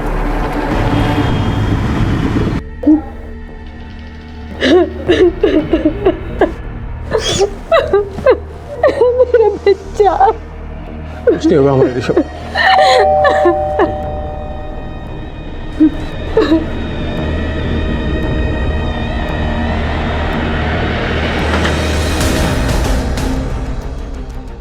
आप लोग? ऋषभ मिल गया क्या? नहीं, मिला नहीं है, लेकिन मिल जाएगा। फिलहाल आपसे पूछताछ करनी है। मिस्टर नाइक, हमें बताइए ये जीनल वोरा के साथ आपका क्या रिश्ता है? जी, वो मेरी क्लाइंट है सलून में। ये तुम्हारे कॉल रिकॉर्ड्स। क्या आपने हर क्लाइंट के साथ रात को 1 बजे तक बात करते हो क्या? क्या ये जीनल वोरा स्पेशल है तुम्हारे लिए? हाँ, वो मैं मतलब ये जी में वो सब बंद करो और सच बताओ, कौन है वो? जी, वो मेरी गर्लफ्रेंड थी। मतलब क्या बोल रहे हो? क्या बोल रहे हो ये तुम? देखो, अब ऐसा कुछ नहीं है, मैं सब कुछ तोड़ चुका हूँ। थी ना वो तुम्हारी गर्लफ्रेंड? देखो, वो थी मेरी गर्लफ्रेंड। अभी तुमने मुझे इतना बड़ा झूठ बोला। आप थोड़ा शांत रहेंगी? समझा करो, अभी कुछ नहीं है, मैं तुम्हें बताने वाला था। मर गई तुम्हारी रेनू तुम्हारे लिए। रेनू, तिकडे गपचूप बस आणि आमच्या प्रश्नांची उत्तर दे। बैठ। सर, चल बोल अभी, अफेयर क्यों तोड़ा? मैडम, मुझे समझ में आ गया था कि मैं गलत कर रहा हूँ। मैंने खुद को उससे अलग कर लिया। मैं कभी उससे मिला नहीं मैडम, ना उसको फ़ोन किया ना कभी मिला उसको। मेरे बात की यकीन कीजिए सर। मैडम ये संदीप अभी भी झूठ बोल रहा है। मुझे लगता है हम अपने तरीके से इसे झटका देते हैं तो शायद सब कुछ सच उगल दे। सुरभि, हम ये तहकीकात ऋषभ के लिए कर रहे हैं, ना कि संदीप के एक्स्ट्रा मैरिटल अफेयर के लिए। अगर सख्ती बरतते हैं तो ये बात किडनैपर तक पहुंचेगी और किडनैपर बच्चे को नुकसान पहुंचा सकता है।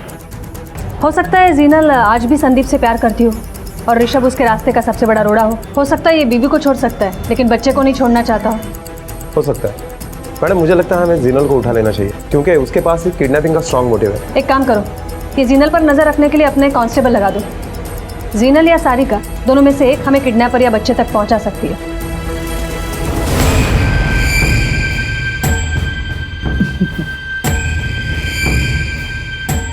मुझे बताओ ये खाना आपके लिए कौन लेके आया है? मम्मा। गुड गर्ल, ये लो खाओ। आपको पता है ना मैं नॉनवेज नहीं खाती, फिर भी आप हमेशा यही क्यों लाती हो? क्योंकि मम्मा को नॉनवेज बहुत पसंद है। आखिर तुम मेरा अंश हो, मेरा हिस्सा हो, इसलिए तुम भी वही खाओगी जो मम्मा को पसंद है ना? चलो खाओ। वो छोटी आ रही है, मैं नहीं खाऊंगी। पुलिस को यकीन था कि ऋषभ को किसी औरत ने अगवा किया है, पर क्यों और किसने, ये सवाल अब भी मंडरा रहा था। ऋषभ के अपहरण को 24 घंटे बीत चुके थे लेकिन अपहरणकर्ता की तरफ से अभी तक कोई रैंसम कॉल नहीं आया था। पुलिस अपहरण की हर वजह तलाश रही थी। अपहरणकर्ता तक पहुंचने में देरी करना ऋषभ की जान को खतरे में डाल सकता था।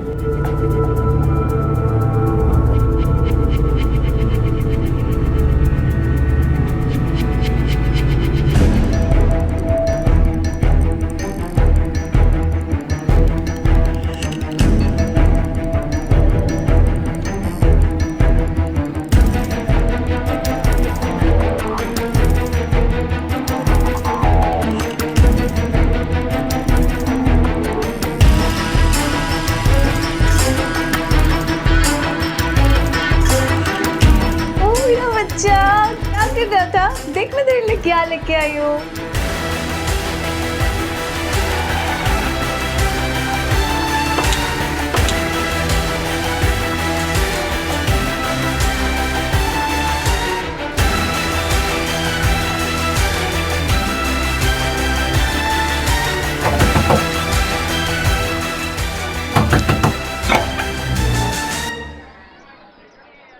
ऋषभ कहाँ? कौन ऋषभ? मैं किसी ऋषभ को नहीं जानती। सुरभि, हाथ भगा। आप क्या ढूंढ रहे हैं बताइए तो सही। मैडम बच्चा यहाँ है।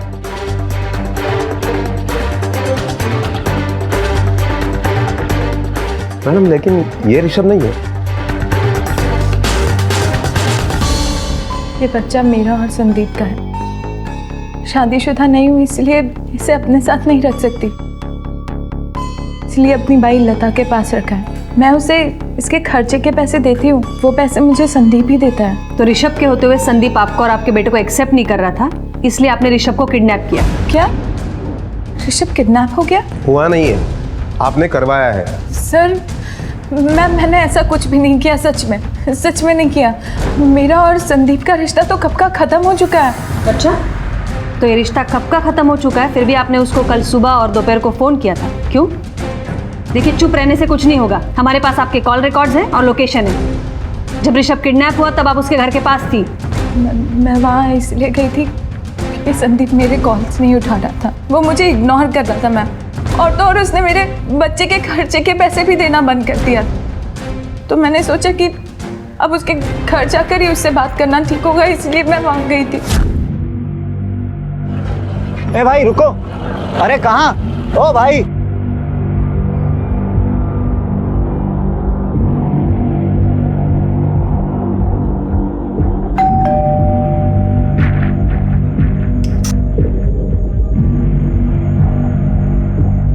इस घर में कोई नहीं है, आपको किससे मिलना है? जी वो रेनू अभी भी नीचे गई है और संदीप भाई सब काम पे गए हैं। आप मुझे अपना नाम बता दो, वो लोग आएंगे तो मैं उन्हें बोलूंगी। नहीं ठीक है, थैंक यू। मेरी बात का यकीन कीजिए मैम, मैंने ऐसा कुछ नहीं किया, मैंने ऋषभ के साथ कुछ नहीं किया। ठीक है, आप जा सकती हैं, लेकिन हमारे परमिशन के बगैर शहर से बाहर मत जाइएगा। सुरभि, ये संदीप ने जीनल के साथ जो कुछ भी किया है उसके बाद तो जीनल के पास स्ट्रांग मोटिव है संदीप से बदला लेने का। और मेरे ख्याल से उसके लिए उसने ऋषभ को चुना है। मुझे लगता है ये उसने खुद नहीं किया है, किसी और से करवाया है। एक काम करो, ये जीनल की बाई लता, उसकी इन्फॉर्मेशन निकालो और रेनू के पड़ोसन से पूछताछ करो। ये जीनल सच बोल रही है झूठ? ये जीनल वोरा के पास कब से काम कर रही है? साहब मेम साहब के यहाँ बाबा पैदा हो गया ना, तब से काम कर रही हूँ। तुम्हारी मेम साहब का एक दोस्त है संदीप, जिसका बेटा गायब हुआ है। जानती हो संदीप को? हाँ जानती हूँ ना साहब, एक नंबर का चैप्टर आदमी है। मेम साहब को फंसाया और भाग गया। अच्छा हुआ, जैसा करेगा वैसा ही भरेगा ना साहब। मेम साहब से हमदर्दी है इस वजह से, या पैसों के लिए तुमने ऋषभ को उठाया? नहीं साहब, मैंने किसी को नहीं उठाया साहब, मैंने कुछ भी नहीं किया। कल दोपहर को 1 बजे कहाँ थी तुम? सब बाबा के साथ घर पे ही थी। तुम्हारा मोबाइल नंबर दो। हाँ 9822।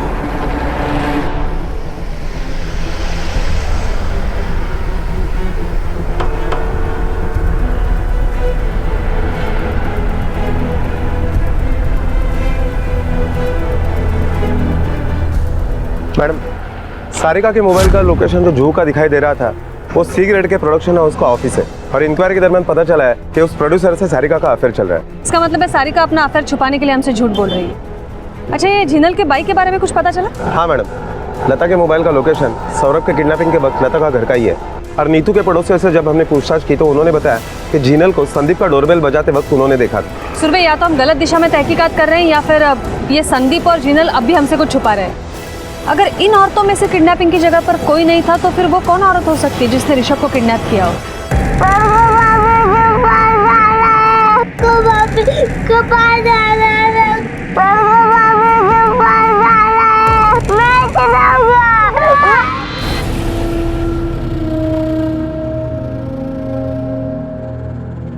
तुम्हारी रगड़लियों की वजह से वो मेरे बेटे को उठा के ले गई। देखो मेरी तरफ, देखो। तुम्हें पता है, उठा कर ले गई, वो जान से मारने की चुड़ैल से। क्या करेंगे आप? मेरी बात सुनो रेनू, देखो मेरी बात सुनो रेनू, रेनू मेरी बात सुनो, दरवाजा खोलो रेनू। सारी गलती मेरी है, मेरी वजह से सब कुछ हुआ, सारी गलती मेरी है। ये ऋषभ के अलावा तेरा और एक बेटा है ना? बोल, जीनल से तुम्हारा और एक बेटा है ना? उसका खर्चा भी तू ही उठाता है, तो ये बात छिपाई क्यों हमसे? 2 महीने से मैं अपने सैलून के स्टाफ को सैलरी तक नहीं दी मैडम। जीनल को कहाँ से दे पाता मैं, लेकिन वो समझने को तैयार ही नहीं थी। उसे पैसों की बहुत जरूरत थी, मैं दे नहीं पा रहा था मैडम। वो मुझे ब्लैकमेल कर रही थी कि हमारे बारे में रेनू को सब कुछ बता देगी। मैं क्या करता मैडम? बहुत लंबा रिकॉर्ड है तुम्हारा। ब्लैकमेल और किडनैपिंग के बारे में तो जानते हैं हम, और कुछ है तो बोलो। बोलो, ऋषभ को कैसे उठवाया? बोलो। मुझे मेरी वकील से बात करनी है। हाँ, बात तो तुम कर सकती हो, लेकिन ऋषभ के मिलने के बाद, और जो संगीन जुर्म तुमने किया है ना, उसके लिए तो तुम्हारा वकील भी तुम्हें नहीं बचा पाएगा।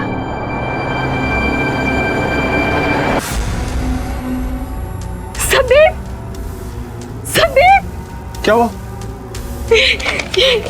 यहाँ मिला मुझे।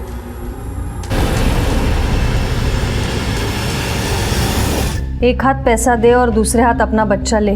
पैसा कितना और किधर लाना है जल्दी बताएंगे। आप घबराइए मत, उल्टा उसने हमें लीड दी है। अब यही चिट्ठी हमें किडनैपर तक पहुंचने का रास्ता दिखाएगी। मैडम, 1 मिनट जरा, आप लोग यहीं बैठिए।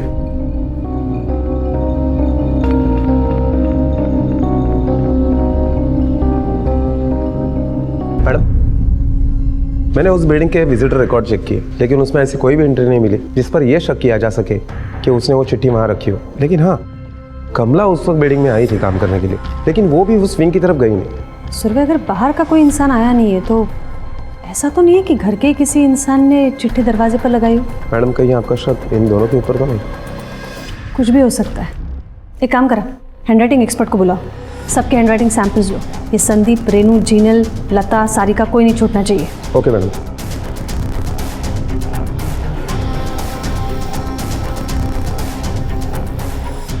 साहब, मैंने ज़्यादा पढ़ाई नहीं की है, मुझे लिखना पढ़ना ज़्यादा आता नहीं।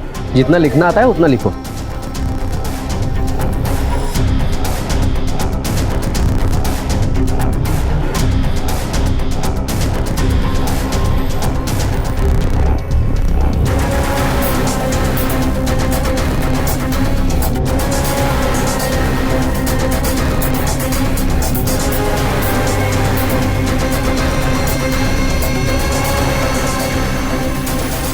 सो ये हैंडराइटिंग आपको दिए हुए किसी भी सैंपल से मैच नहीं करती।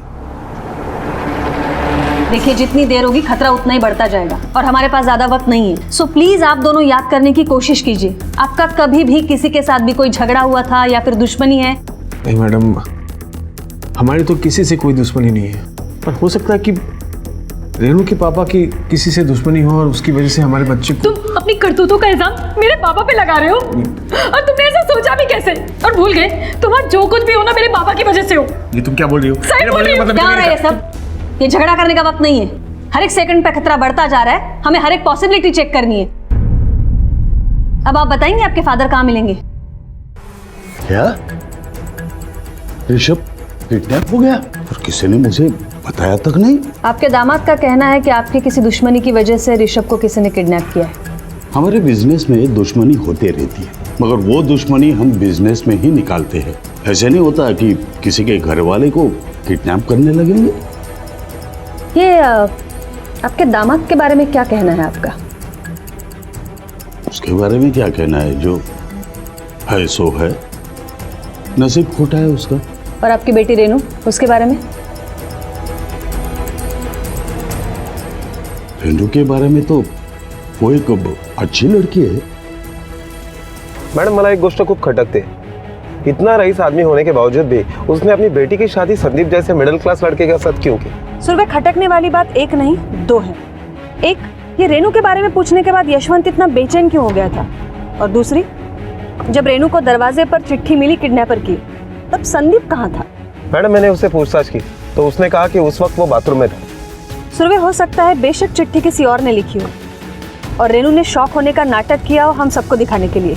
कुछ तो ऐसा है इस रेनू के बारे में जो हमें पता करना पड़ेगा और इसके लिए हमें उसके पास में झांकना पड़ेगा। एक काम करा सुरभि, ये रेनू के सारे रिश्तेदार, कॉलेज के दोस्त, यशवंत के आजू बाजू रहने वाले सबसे पूछताछ करो। हो सकता है इस किडनैपिंग के तार आज नहीं, कुछ साल पहले ही बिछे हों। हो सकता है। पुलिस ने रेनू के पिता के घर में रेनू के बचपन से काम कर रहे स्टाफ से पूछताछ की।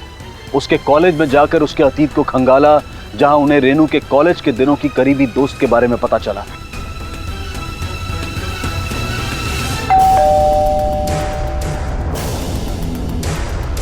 और साथ ही कुछ ऐसा भी पता चला जो शायद उन्हें ऋषभ तक पहुंचा सकता था। इस अपहरण के तार वर्तमान से नहीं, अतीत से जुड़े हुए दिखाई दे रहे थे। आइए मैडम, ये सुरेखा नगरकर, रेनू की कॉलेज टाइम की friend.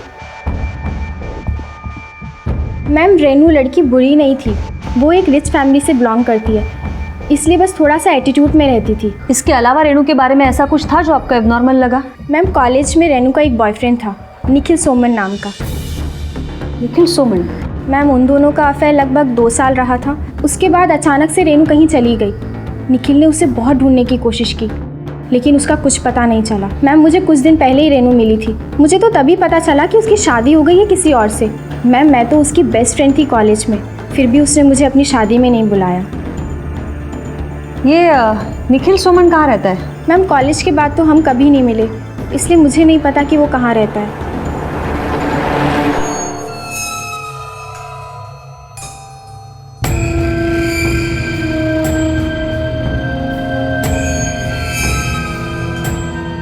Hey, my princess.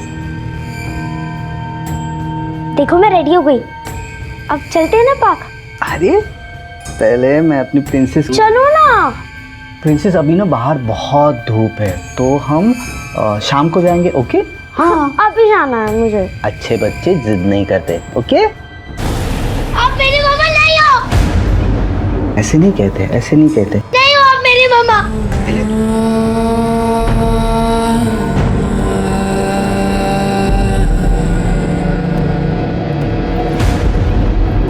Mrs Renu,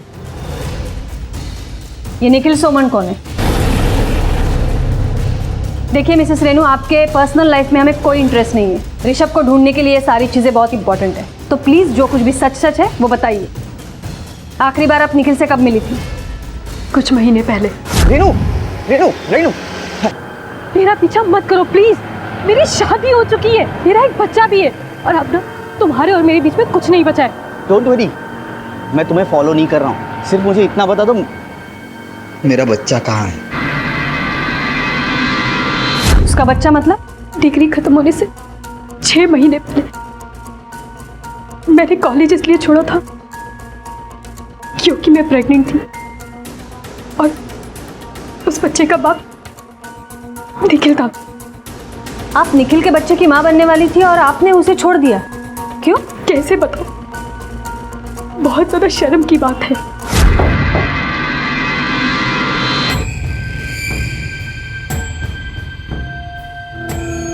वो एक आदमी के साथ साथ एक औरत बन के भी रहना चाहता था।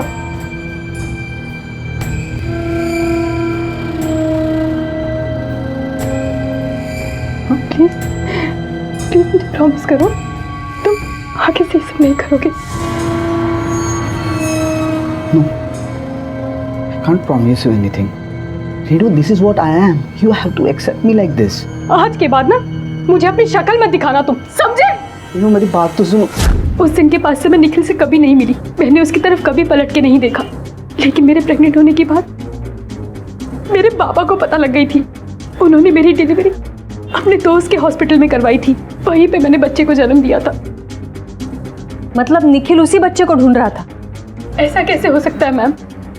मेरे पापा ने खुद मुझे बताया था कि मैंने मरे हुए बच्चे को जन्म दिया था। तो क्या ये बात आपने निखिल को बताई थी? जितना चाहे उतना छुपा लो, मैं उसे ढूंढ के रहूंगा, समझी? तो डिलीवरी कौन से हॉस्पिटल में हुई थी? MY kids hospital. क्या बच्चा वाकई मरा हुआ पैदा हुआ था? लड़की पैदा हुई थी रेनू को। मैंने अपने एक एम्प्लॉय के पास उसे छोड़ दिया। उसे बच्चे नहीं थे और पैसों की भी जरूरत थी। रिया नाम है उस लड़की का। वो एम्प्लॉय कहाँ रहता है?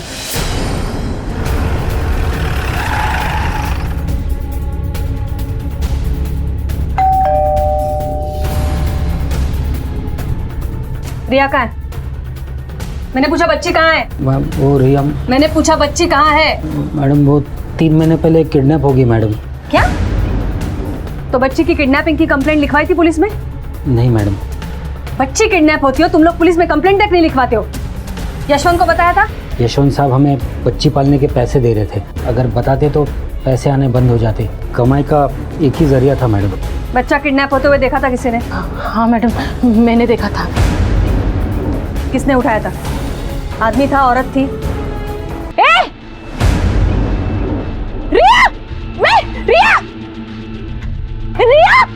रिया! मैडम वो किन्नर था, उसने साड़ी पहनी हुई थी। निखिल और किन्नर के बीच क्या कनेक्शन है? सुनो एक काम करा, रेनू के कॉलेज जाओ और निखिल के एडमिशन फॉर्म से उसका फोटो लेकर आओ। Okay ma'am. Madam admission record से ये फोटो मिली है, लेकिन इसमें तो ये काफी छोटा लग रहा है और अब तक तो शायद इसका हुलिया भी चेंज हुआ होगा। सुनो एक काम करा, ये स्केच आर्टिस्ट को बोलकर इस लड़के के फोटो से 32 साल के आदमी का स्केच बनाओ और दूसरे स्केच में उसी को औरत बनाओ। Okay madam. अरे महादेव सुनो, इस फोटो में जो इंसान है उसके तुझे 2 स्केच बनाने। एक ये 32 साल का होगा जब कैसे दिखाई देगा वैसा, और दूसरा औरत के भेस में।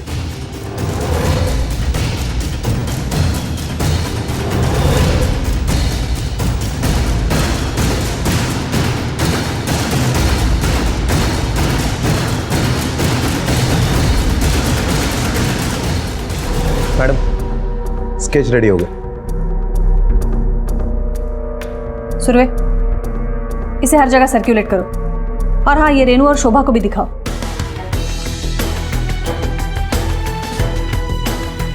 ये निखिल ही है। निखिल? ये निखिल है कौन? और इंस्पेक्टर साहब आप ये स्केच आप मेरी पत्नी को क्यों दिखा रहे हैं?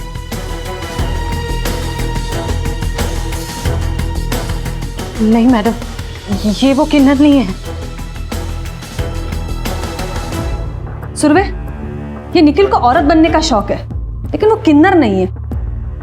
और इस तरह के लोग जब रास्ते पे आते हैं तो उनके साथ हंसी मजाक होता है। हो सकता है उसके इसी शौक की वजह से उसका किसी के साथ पंगा हुआ हो और पुलिस में कोई केस दर्ज हुआ हो।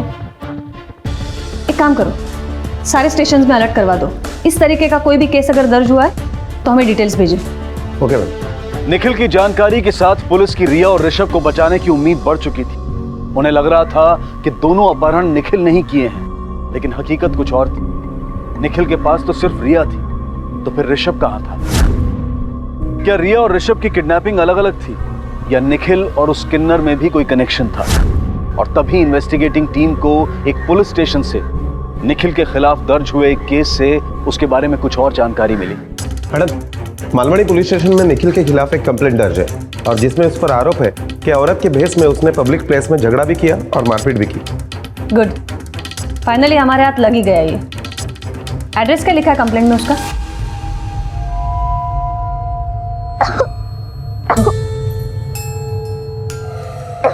ओह मेरी princess, I am really sorry. तो आपको मम्मा की बात सुननी चाहिए ना। ये लो पानी पियो, पानी पियो। गुड गर्ल, माय प्रिंसेस, आप मम्मा की बात सुनोगे ना?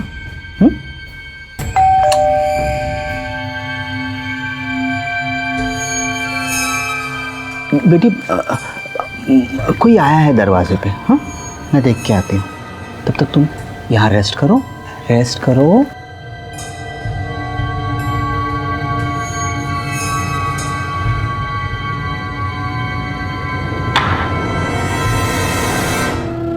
गुड आफ्टरनून मैडम, हमारे कंपनी ने छोटे बच्चों लोग के लिए साबुन लॉन्च किया, आप देखना चाहेंगे मैडम?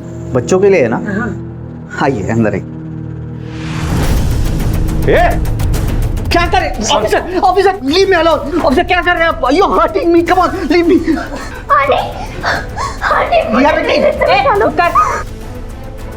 डरो मत बेटा, हम है ना, तुम्हें कुछ नहीं होगा। मेरी बेटी है रिया। रिया तो मिल गई है, अब ये बता ऋषभ कहाँ है? बता। पाटिल, आज शोधा। Okay madam. कौन कौन ऋषभ? रिया मेरी बेटी है साहब। हाँ ये ऐसे नहीं बोलेगा, ले चलो इसको।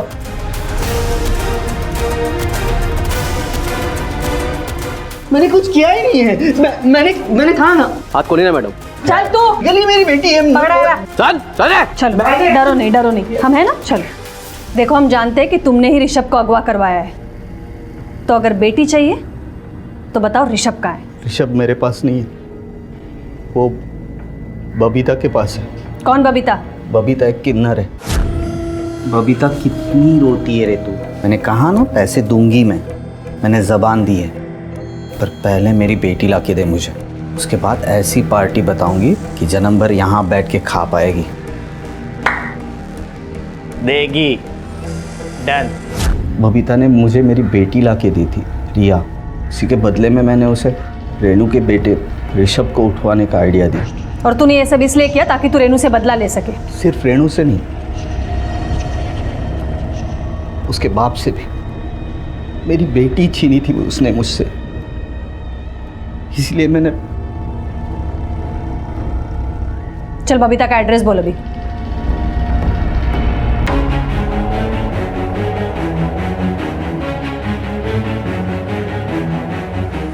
पाटिल, कहा थोड़ा।